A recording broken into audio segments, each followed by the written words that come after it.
여러 번 말씀을 좀 읽어보시고요. 이제 시간 되는 데까지만 말씀을 나누겠습니다. 그리고 뒤에 본문 해설 참조하시고 적용 질문 하시고 묵상 간증을 먼저 읽어보시면 또 묵상에 많이 도움이 되니까요. 한 번 읽어보시고 좀 어려운 듯하다, 막힌 듯하다, 그래서 그냥 가볍게 너무 지나가지 않았으면 좋겠다 싶습니다. 18절을 보십시오. 생각하건대 현재의 고난은 장차 우리에게 나타날 영광과 비교할 수 없다. 그리 보면 초대교회 때나 바울 사도 때나 시대와 그죠, 어느 때를 초월하고 항상 우리에게 있는 게 고난이고 어려움이다 라고 하는 것을 알 수 있습니다. 고난은 피해갈 수 없다, 누구에게나 있다, 뭐 이런 것들을 알 수 있죠. 근데 그 고난 보시면 이게 고난이 파데마라고 하는 단어인데 고통도 되고 불행도 되고, 우리가 살아가는 동안에 당하는 온갖 아픔, 사건, 사고, 여기에는 질병으로 인한 고난도 포함이 되어집니다. 근데 우리가 굉장히 원하지 않는 고난이잖아요. 고난을 우리가 원하겠어요, 그렇죠? 근데 고난 앞에 뭐가 붙었어요? 현재 고난은, 현재라는 말이 붙어 있습니다, 그렇죠? 이 현재라는 말은 현 더하기 재, 원어를 보니까 그렇게 두 단어가 합쳐진 거예요. 현이라고 하는 것은 우리가 잘 아는 리인이라는 단어, 그래서 now예요. 지금, 이런 뜻을 갖고 있어요. 지금 현재 내가 처해 있는 삶의 상황은 이런 뜻이고요. 현재 할 때 이 재는 여러분도 익숙하신 카이로스라는 단어예요. 그러니까 흘러가는 시간 있죠. 이건 크로노스라고 해요. 근데 여러분 앞에도 지금 막 흘러가고 있는 시간이 있잖아요. 이 흘러가는 시간 속에 우리가 서 있는 것 아니겠어요, 그죠? 근데 이 흘러가는 시간 속에 서 있는 내게 어떤 사건이 벌어진 거예요. 근데 이 사건이 달갑지 않은 고난이에요. 질병으로 인한 것이든 아니면 뭐 여러 가지 일들로 내가 너무 힘들어요. 삶의 무게가 되고 고통이 되고 뭐 이런 것들이죠. 이 흘러가는 시간 속에 이런저런 내게 닥치는 고난과 아픔과 고통이 있는데, 이 흘러가는 크로노스 시간 속에 그걸 그냥 두고 보지 않으시고 하나님이 이 고난 속에, 사건 속에 있는 내 인생 속에 탁 뛰어들어오는 시간 있죠. 이 하나님이 내 인생에 뛰어들어오시고 개입하시는 이 시간을 카이로스라고 해요. 그러니까 현재라고 하는 이 닌카이로스라는 단어는 그래서 오늘 말씀 전체를 좀 열어가고 풀어갈 수 있는 문, 열쇠 같은 역할이 가능하다라고 하는 것을 깨달을 수 있습니다. 이걸 17절 어제 말씀과 연결을 시켜서 다시 한번 보십시다. 자녀이면 또한 상속자 곧 하나님의 상속자요 그리스도와 함께한 상속자니 우리가 그와 함께 영광을 받기 위하여 고난도 함께 받아야 할 것이니라. 생각하건대 현재의 고난은 장차 우리에게 나타날 영광과 비교할 수 없다. 이러니 여러분 이 18절 말씀이 훨씬 이해가 되어지시죠. 여러분 17절에 세 번이나 반복됐던 게 뭐죠? 상속자, 클레로노모스라는 거였죠. 선택된 사람. 뭐 하기로 선택된 거였어요? 하나님이 사랑하시기로. 그렇죠? 여러분 하나님이 왜 저를 사랑하시고 여러분을 사랑하시죠? 내가 너를 선택했기 때문에. 그러니까요. 하나님 왜 저 같은 저를 선택하셨냐고요? 내가 너를 사랑하니까. 참, 그러니까요. 왜 저 같은 저를 사랑하시냐고요? 내가 너를 선택했기 때문이다. 이게 계속 반복되어지는 것 아니겠어요, 그렇죠? 그러니까 더 이상의 설명을 할 수가 없어요. 더 이상은 인간의 이성과 또는 지혜와 과학으로는 여러분 하나님이 나를 왜 선택하시는지 합리적인 추론이 불가능해요. 하나님이 왜 나를 사랑하시는지도 합리적인 추론, 설명, 해석이 불가합니다. 그냥 하나님은 그렇게 저와 여러분을 선택하셨고 선택하셨기 때문에 사랑하셔요. 어느까지요? 하나님이 세상을 나를 이처럼 사랑하사 독생자 예수 그리스도를 주시기까지, 십자가에 매달게 하시기까지 그분은 그렇게 우리를 선택하셨고 왜 선택했어라고 묻는 질문에 너를 사랑하기 때문이다. 그러니까요. 왜 저를 사랑하시냐고요. 내가 너를 선택했기 때문이다. 이건 어떤 합리적인 추론도 불가하고 우리의 삶으로 설명이 안 돼요. 여러분이 하나님이 선택하실 만합니까? 여러분 제가 하나님이 사랑하실 만합니까? 사랑할 만도 못하고 선택할 만도 못해요. 근데 하나님이 사랑하기로 선택하셨고 선택하셨기 때문에 사랑하신다라고 하는 거예요. 그렇죠? 이게 상속자 아니었습니까? 근데 이런 상속자에게 뭐가 있는 거라고요? 고난, 파데마가 있다라는 거예요. 자, 이제 여기서부터 우리 질문이 되어지죠. 아니, 사랑하기로 하셔놓고, 그렇게 선택하셔놓고, 파데마, 왜 고난이 있는 걸까? 왜 고난을 주시는 걸까? 뭐 이런 거죠. 여러분, 이 고난, 파데마가 하나님이 몰랐던 것입니까? 하나님이 손쓸 수가 없었던 것입니까? 야, 나도 몰랐다, 야. 미안하다. 하나님, 왜 이렇게 제 이런 고난이 있습니까? 어떡하냐? 나도 생각도 못했네. 그런 고난이 아니지 않습니까? 하나님이 막 손쓸 수가 없어가지고 119에 전화하고, 야, 내가 예측을 못했는데 그런 일이 생겼네. 가서 빨리 좀 도와줘라. 뭐 그런 게 아니다라고 하는 거죠. 이 고난이 어떤 것이요? 하나님 안에 있는 거다. 그래서 현재의 고난을 이 닌 카이로스 파데마라고 썼다라고 하는 거예요. 야, 지금 너의 그 고난 속에 내가 뛰어들어왔다, 개입했다라고 하는 거죠. 좀 더 발전시키면 어떤 게 되어지는 거죠? 이 고난, 이 어려움이 너의 구속이라는 하나님의 구속사 안에 있는 사건들이다 라고 하는 거예요. 하나님의 구속사 안에서 이 사건들, 그렇게 되니까 해결되지 못했던 많은 우리 삶의 사건들이 해석되어지기 시작하지 않았습니까? 그렇죠? 예, 그런 거예요. 하나님이 함께 있는 것이고 하나님의 구속사 안에 있는 것이다. 자, 그럼 그래놓고 저를 보십시오. 자, 여러분에게 지금 현재 고난은 어떤 게 있습니까? 명백하게 하죠. 내 불순종으로 인한 고난 있을 수 있어요. 그렇죠? 내 불신앙 때문에 온 고난도 있을 수 있어요. 그렇죠? 그러나 내 불순종이든 내 불신앙이든 그것마저도 닌 카이로스 파데마, 그것조차도 하나님의 구속사 안에 있는 거다라고 하는 것이고, 그렇죠? 또 다르게는 어떤 거죠? 하나님께서 아브라함에게 나타나셔서 너 이삭 바쳐라. 이걸 우리가 시험이라고 부르죠. 그렇죠? 근데 우리는 시험 한 단어로 되어져 있지만 여러분 원어 성경에는 달라요. 시험이 달라요. 그렇죠? 내가 범죄하고 불순종해서 내가 빠져드는 시험이 있고 하나님께서 우리를 테스트하는 시험이 있고 이게 달라요. 그래서 아브라함에게 이삭을 바치라고 하는 것은 여러분 이건 테스트 아니겠습니까? 그래서 그는 테스트 때문에 오는 고난도 있을 수 있어요. 그죠? 하나님께서 우리를 하나님의 사람으로 세워가시기 위해서 여러분 우리가 닥치는 어떤 고난도 있을 수 있어요. 어쨌든 1부터 만일의 고난이 10,000개가 있다면 1부터 10,000개까지 모든 파데마 고난 속에는 뭐가 있어요? 하나님의 상속자들 안에는 택한 백성들에게는 카이로스, 하나님이 개입하시고 뛰어드신 여러분 그 하나님과 함께 있는 고난이다 라고 하는 것에서부터 우리가 고난을 보는 시선이 달라지는 거죠. 예. 여기서부터 세상 사람들이 생각하는 고난과 우리가 생각하는 고난이 전혀 달라요.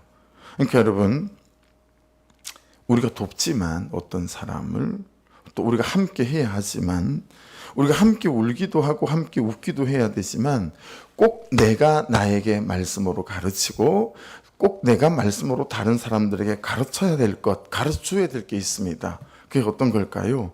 야, 하나님이 지금 너와 함께 하신다. 이 고난 중에. 할렐루야. 예. 너는 하나님 안에 있는 사람이다.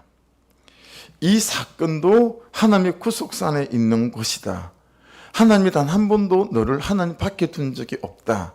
그러니 나의 위로는 눈꺼풀 깜짝이는 정도의 잠깐이고 나의 위로는 정말 솜털처럼 가벼운 것이니 너는 하나님의 위로를 찾아야 된다 라고 하는 거죠. 거기서부터 우리가 당하는 이 현실의 고난과 이 존재적인 고난들이 하나님께서 나를 세워가시는 약재료가 되는 거예요. 근데 사람의 위로만 받으려고 하고 사람만 찾아다니고 사람이 주는 위로만 여러분과 제가 원한다고 한다면 여러분, 나의 어떤 고난도 다른 사람을 살리는 약재로는 안 됩니다. 왜냐하면 하나님을 기대했을 때, 하나님이 내 고난 속에 오셨을 때 우리에게는 뭐가 자라요? 믿음이 자랍니다. 그리고 성숙해집니다. 단단해집니다. 우리의 믿음의 뿌리가 내려지고 견고해지죠.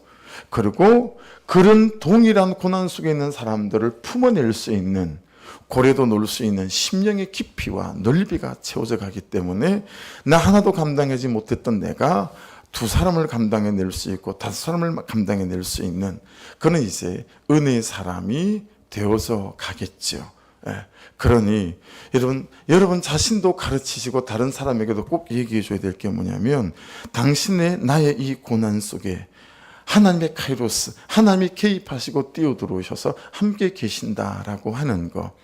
그렇기 때문에 하나님께서 이 고난 속에 나에게 무엇을 원하시는가, 나의 어떤 것을 보기 원하시는가, 나의 무슨 죄를 보기 원하시는가, 나의 무슨 죄를 해결하기 원하시는 것일까, 내 태도일까, 내 말투일까, 내 성품일까, 내 기질일까, 어떤 것을 다루시기 원하실까에 대해 우리 시선이 집중되어질 때, 여러분, 고난은 하나님께서 나를 가르치신 학교인 거예요. 놀라운 공부 시간인 거예요. 그래서 그 고난을 통해서 하나님께서 나를 세워가시고 만들어 가시는 거다라고 하시니, 다시 생각해 보십시다. 여러분은 지금 어떤 고난 속에 서 있습니까? 사랑받지 못하는 고난이 있습니까? 사랑되지 않는 고난이 있습니까? 자꾸 미워지는 고난이 있습니까? 자꾸 엄난해지는 고난이 있습니까? 아니면 재정의 고난 속에 서 있습니까? 어떤 것입니까? 여러분과 저의 모든 선택받은 하나님의 자녀됨의 이 고난 속에는 카이로스, 하나님의 개입하심이 있습니다. 그리고 하나님께서 계획을 갖고 있는 백성들마다 그렇게 약속하시고 원했습니까, 아브라함이? 그래서 100세 때에 아들 주신 그 아들을 여러분 딱 키워놓고 가장 보기에 좋을 만한 17살 때, 여러분 세상에 바치라고 그러지 않습니까? 그렇죠? 왜요? 그 아브라함을 믿음의 조상으로 세워가시는 하나님의 계획 속에, 이 구속사 안에서 아브라함을 세워가시는 하나님의 작업 아니겠습니까? 그러니 여러분, 선택받고 믿는 백성에게는 어떤 고난도 버릴 게 없습니다. 할렐루야. 아프고 힘이 들지만 울고불고 할 수 있지만 여러분, 어떤 고난도 버릴 게 없다. 너희 이 일이, 너희 이 고난이, 너희 아픔이 하나님 안에 있는 것이다. 그러므로 너희의 일이면 하나님의 일이고 그게 우리의 믿음이에요. 그러므로 너희 아프면 그것도 하나님의 아픔이다. 이것도 우리의 믿음이고요. 그러므로 너희 사건이면 하나님의 사건이다. 그러니 여러분, 사건마다 고난마다 아픔마다 하나님께로 들쳐업고 갈 수 있는 저와 여러분 될 수 있기를 주의 이름으로 축복합니다. 이제 거기서부터 뭐가 작품이 만들어져요. 거기서부터 작품이 만들어져요. 근데 이걸 들고 자꾸 사람 앞에 가면, 의사 앞에 가져가는 것으로 끝을 내시면 작품은 만들어지지 않죠. 그렇죠? 그래서 어때요? 작품은 시간이 가면 갈수록 가치가 높아지잖아요. 그렇죠? 이는 모든 것이 어디 안에 있는 것이다? 하나님의 구속사 안에 있는 것이다. 이것도 하나님의 구속사 안에 있는 것이고 저것도 하나님의 구속사 안에 있는 것이다. 그래서 여러분 보세요. 실상은 그는 나보다 옳도다라고 말할 수 있는 이유는 뭐예요? 하나님께서 그를 통해서 나를 다루시기 때문이지요. 그래서 바람핀 남편 앞에 무릎을 꿇고 나 때문에 당신을 수고하게 만들어서 미안해요라고 하는 이 말도 안 되는 말을 우리가 할 수 있는 거예요. 그렇죠? 그러니까 여러분, 실상은 지금 여러분이 그 사람 때문에 고통을 받고 있다라고 생각하지만, 이 말씀 안에서 근거해 본다면 그 상대방이 여러분 때문에 고난을 당하고 있는 거다라고 하는 이 말도 안 되는 사실을 깨닫게 되실 때 우리가 이제 뒤통수를 후려맞는 이 말씀의 놀라운 권세 앞에 머물게 되어지는 것 아니겠습니까? 해서 지금 우리가 겪고 있는 힘든 때, 장차 우리에게 다가올 좋은 때와 감히 비교조차 할 수 없다. 그러니 여러분, 고난이 없으면 내가 잘하지 않아요. 그러니 여러분, 이 다음에 천국 들어갔을 때 세컨 카밍, 예수께서 우리가 만일에 살아있는 동안에 재림하신다면 그때와 비교할 수 없겠죠. 그러나 우리의 삶 자체와 내 사람이라고 하는 자체를 볼지라도 오늘보다 1년 뒤에 이 고난 속에 하나님을 바라보고 살아가게 된다면, 그래서 나를 보고 내 죄를 보게 된다면 지금과 1년 뒤에 우리는 감히 비교조차 할 수 없는 하나님의 성숙한 사람들로 세워지는 은혜 또한 있게 될 줄로 믿습니다. 이게 이제 자라는 맛이죠. 여러분은 고양이를 좋아하시는지 화초를 좋아하시는지 모르겠으나, 제가 결혼할 때는 우리 아내가 그릇에 아무 관심이 없는 사람이었어요. 뭐 그리는데 관심이 없는. 근데 결혼 생활 한 20년이 넘어가니까 요만한 그릇 같은 걸 보는데 재미를 느끼더라고요. 우리 아내가 화초 있는데 별 관심이 없던 사람이에요. 근데 제가 훨씬 화초를 좋아하죠. 근데 요즘은 아침에 새벽 예배를 끝나고 가면 그 베란다에 화초 놔놓은 거 제가 처음에 세팅 싹 했다가 많이 죽여버렸어요. 막 그게 관심을 둘 시간이 없어가지고 막 바쁘게 돌아다니다 보니 화초가 많이 죽고 난 다음에 아내가 다시 그게 다시 리모델링을 했어요. 그래서 누가 준 화초들이 또 다육이가 있고 해서 막 놓고 이러면서 자기 손으로 해놔놓으니까 그게 어여쁜가 봐요. 아침에 가면, 새벽에 가면 거기서 물끄러미 쳐다보면서 힐링하는 것 같아요. 그러니까 여러분, 그 다육이도 있잖아요. 어떤 건 화분에 맞게 꽉 차게 이렇게 자라는 게 있지만 어떤 거는 이게 웃자라가지고 겉자라가지고 위로 막 자라올라요. 그래가지고 제 방에 있는 어떤 것도 너무 높아서 이 빼내야 돼요. 이 케이스에 이게 보다 너무 커져가지고. 그래서 지금 때를 보고 있는데, 다육이 하나도 키우는 맛이 있잖아요. 잘하잖아요. 그죠? 근데 여러분, 내가 잘하지 않는다 라고 하는 거죠. 내가 잘하지 않는다. 근데 하나님께서 나를 영적으로, 성품적으로, 태도적으로 자라기 위해서 그 사람을 세팅해 놓으시고 그 고난을 세팅해 놓으셨는데 우리는 고난 자체는 다 싫은 거예요. 다 싫은. 그래서 맨날 우리가 시험에 드는 종목을 한번 보십시오. 시험에 드는 종목은 그 사람 때문에 시험에 들기만 들지 내가 잘하진 않아요. 어떤 사건이 오면 그 사건 때문에 시험에 들기만 들지 그 시험 때문에 내가 잘하지 않아요. 맨날 시험만 오면 왜 이러냐 이거예요. 그 시험을 통해서 나를 볼 수 있는 일이 안 돼요. 그 사람을 통해서 하나님께서 나의 무엇을 보기 원하시는 걸까? 이걸 못 보는 거죠. 그러니 그냥 시험은 맨날 시험일 뿐이에요. 하나님의 구속사 안에서 나를 보는 일들이 되어지지 않는 거죠. 그래서 여러분, 고난이 아닙니다. 상속자들한테는. 이 정은적 정리예요. 고난의 해석이 달라진 사람들이 우리는. 고난을 보는 눈이 달라진 사람들이다라고 하는 것이죠. 고난은 감당할 수 없는 것이다? 아니다. 고난은 심지어 필요한 것이다. 있어야 할 것이다. 라고까지 이 말씀은 해석될 수 있는 충분한 여지가 있다. 그러니 여러분 생각해 보세요. 우리는 신앙생활을 평안하기 위해서, 그렇죠?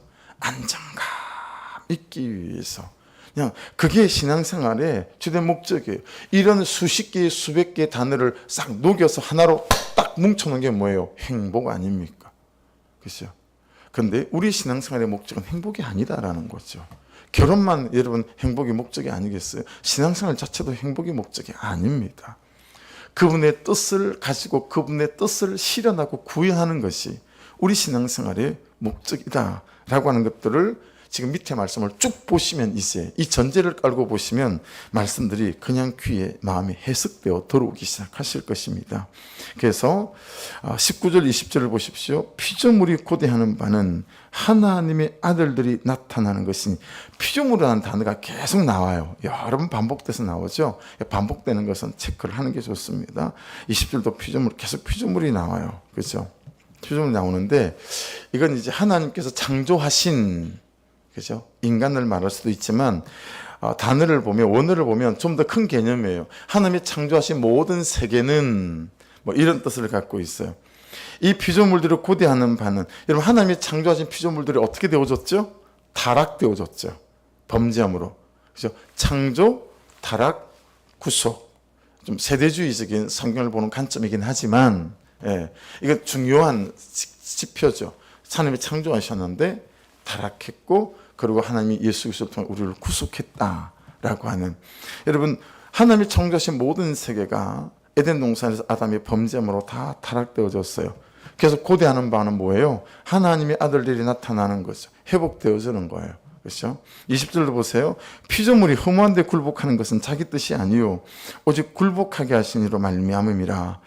여러분, 목을 빼고 피조물들이 찾는 게 있는데 그게 뭐냐면 하나님의 아들들이 나타나는 거다라고 하는 거예요.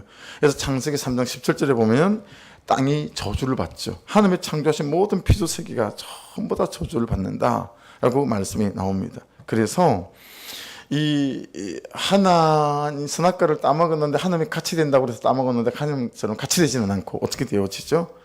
타락하고 병들어요. 피조세계가 전체가 그래서 회복을 갈망한다라고 하는 것입니다. 그래서 여러분 이 말씀까지만 나누죠. 이런 거예요. 하나님께서 창조하신 그 피조세계를 하나님께서 구원하시면 인간이 구원되기에 피조세계를 구원한 게 아니고, 하나님이 인간을 구원하면 그 인간 때문에 인간이 밟고 있는 땅도 인간이 이고 있는 하늘도 피조세계가 구원받을 수 있기에 하나님이 하신 작업은 뭐예요? 우리를 구원하시는 게 하나님의 작업이었어요. 예수 그리스도를 통하여 우리를 구원하는 것이 피조세계 전체 회복이고 구원이었다라고 하는 거예요. 적용해 볼까요? 여러분, 내가 회복되어지면 다 회복됩니다. 항상 비밀은 여기에 있고요. 열쇠는 여기에 있어요. 자꾸 현실하고 씨름하지 말라니까요. 자꾸 남편하고 씨름하지 마시고 아내하고 씨름할 게 없어요. 자녀하고 씨름할 게 없어요. 그럼 자녀 내 키우면서 해보니까 그러네요. 내가 회복되잖아요. 내가 충만하잖아요. 근데 자녀 넷을 전부 다 내 품 안에 놓고 아우를 수 있어요. 지들이 그러든가 말든가 저한테 못 당해요. 왜요? 내 안에 있는 은혜 안에 못 당하는 거예요. 근데 여러분, 내 안에 은혜가 없으면, 내가 회복되지 않으면 어떻게 되죠? 만 가지가 여러분 자녀들이 하는 것이 눈에 거슬려요. 나도 회복되기 어렵고 걔도 회복되기 어렵죠. 계속 시간만 길어질 뿐이에요. 뭐하러 그렇게 살아야 되겠어요, 우리가? 여러분, 예수 그리스도는 나를 회복하시기 원하신 줄로 믿습니다. 그러니 내가 예수 그리스도 안에 거하면, 내가 구원 안에 거하고 그분의 은혜 아래 성령 안에 거하면 나의 회복이 모두의 회복이 되어질 수 있다라고 하는 것이 복음이에요. 내가 변해야 다 변하는 거예요. 내가 변해야 다 변합니다. 내가 회복되면 다 회복될 수 있는 거예요. 그래서 참 하나님께서 어떻게 하실지 모르지만, 제가 또 어제 그제 어머니한테 가서 아무리 눈을 뜨라 그래도 눈을 못 떠요. 눈 한번 마주치고 싶은데, 어머니가 그러고 난 뒤에 저는 아직 중환자실에 가서 어머니랑 눈을 한 번을 마주치질 못했어요. 기회도 되고 어머니 저예요. 남 목사 왔어요. 처음엔 저예요 그러다가 남 목사 그러면 눈을 번쩍 뜨실까 봐 기회도 되고, 어머니 저 남 목사예요, 남 목사. 어머니가 사랑하는 남 목사예요. 그래도 눈을 못 뜨시는 거예요. 하나님 어떻게 할지 모르지만 제 기대는 그거예요. 기도하는 거. 하나님 조금만 시간을 주십시오. 조금만. 저는 우리 어머니를 고생만 시켰어요. 정말 딱 불알 두 쪽 차고 제가 아내를 만나서 어머니한테 받은 은혜가 정말 화요와 같아요. 근데 저러실 줄 알았으면 마지막 항암을 안 하게 했을 걸. 알았어야죠. 앞에 1차 항암을 5차, 6차, 7차까지 너무 잘하시고 너무 강건해지셨기 때문에 그냥 똑같이 그렇게 항암을 감당하실 줄 알았는데, 그냥 그 항암 갑자기 피클로시 올라가 항암을 한다고 여러분 했더니 모든 기능까지 다 죽인 거잖아요. 그리고 어머니가 회복이 안 되는 거예요. 그래서 그렇게 되신 거거든요. 그러니 어머니하고 한 일주일이 아니라 좀 여행을 다니고 싶은 거죠. 단 한 번도 어머니를 모시고 제대로 여행을 해본 적이 없어요. 내가 먹었던 맛있는 음식을 어머니 좀 드시게 한 적도 없고, 무엇보다도 그렇게 다시 회복되셔서 저렇게 신앙생활 하지 않는 아들, 그리고 대충 신앙생활하는 우리 처형, 며느리, 손자, 손녀들 정말 당부하면서 꼭 예수 믿어라. 그럴 때면 천국에서 나 보자. 이 말 한마디 하고 하나님 돌아가실 수 있도록 조금만 시간을 좀 주십시오. 그게 제 믿음이고 제 기도인 거죠. 그러니까 여러분, 우리가 그런 시간에 직면하기 전에 지금 내게 주신 사람과 지금 내게 있는 이 삶 안에서 여러분, 예수 그리스도로 말미암아 내가 회복되어지고 내가 구원받고 내가 변화되어지는 은혜 속에 머물 수 있기를 주의 이름으로 축복합니다. 내가 달라 보여야 합니다. 회복되어서. 그러면 다른 사람이 달라 보이고요. 내 현실이 달라 보입니다. 어쩌다가 이런 사람을 만나, 어쩌다가 이런 현실 속에가 안 되고요. 야, 하나님 어떻게 내게 이런 삶을 주시고 이런 현실을, 이런 사람을 주셨는가로 전혀 뒤집어지는 일들이 우리에게 벌어지게 되어지는 거죠. 그래서 이 고난들을 통하여, 이 사건들을 통하여 내 한계를 인정하게 만드시고, 나는 안 된다는 것을 인정하게 만드시고, 하나님이 없으면 안 된다는 것을 인정하게 만드시고, 내가 할 수 있는 것은 아무것도 없다는 존재적 한계를 인정하게 만드시고, 그래서 십자가를 바라볼 수밖에 없는 내가 되어질 때, 여러분, 하나님은 우리 삶에서 일하시는 놀라운 역사가 나타나게 될 줄로 믿습니다.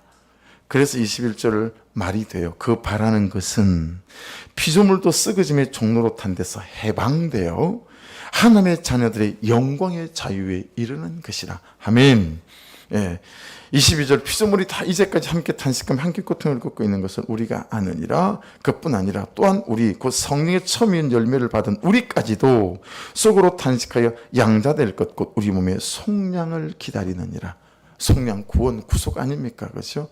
예, 그렇게는 보시면 24절 이하로는 말씀이 어려운 말씀이었고 충분히 이 전제와 바탕 위에서 이해되실 만한 말씀들입니다. 그래서 28절 우리가 알거니와 하나님을 사랑하는 자 곧 그의 뜻대로 부르심을 입은 자들에게는 모든 것이 합력하여 선을 이루느니라. 할렐루야. 버릴 게 하나도 없다. 옆에 주신 사람들은 어쩌다가 내가 잘못 선택해서 어쩌다가 재수가 더러워서 이런 인간을 만났을까, 이런 사건을 만났을까 할 게 없다라는 거예요. 할렐루야. 여러분, 예수 그리스도 안에서 이 모든 사건들이 나를 살리고 그를 살리는 하나님이 협력하여 선을 이루는 역사 안에 있는 것임을 믿고, 여러분, 내가 회복되어지고 내가 예수 안에서 사라지는 이 새벽 될 수 있기를 주의 이름으로 축복합니다. 기도하겠습니다. 말씀 붙잡고 하나님 은혜를 부어주시고 역사하여 주셔서 날마다 우리는 안정감, 평안함, 그걸로 똘똘 뭉쳐진 행복, 여기에 인생의 뜻을 두고 살아갑니다. 하나님, 그러나 잠시 잠깐 이 세상에 뜻을 두지 않고 영원한 나라를 바라보며 이 땅에 사는 날 동안 정말 살려야 될 영혼, 살려야 될 사람, 거기에 내 시간과 중심과 열정과 재정을 쓰는 인생 되게 도와주셔서 아버지, 아파트를 늘리고 집을 늘리고 무엇을 입고 먹고 마시는 것이 여전한 우리의 삶의 방식이 되지 않는 은혜가 있도록 하나님, 이 아침에도 우리를 깨우치고 또 깨닫게 하시고 세워져 가서 이 심령이, 우리의 삶이 정말 고래가 수십 수백 마리 놀 수 있는 그런 믿음의 깊이와 넓이와 넓이를 가진 아버지, 저의 삶이 되게 하여 주옵소서. 주의 한번 부르고 기도하시고 병상 중에 있는 분들을 위해서 아버지 회복시켜 주옵소서 기도하시고, 그리고 선교사님들 놓지 마시고 기도해 주시고, 이미 씨앗을 뿌린 아동부 있습니다. 그리고 토요일 주일에는 또 유치부 성경학교 있습니다. 그리고 월화수 강릉에서 중고등 수련을 하게 될 것 같습니다.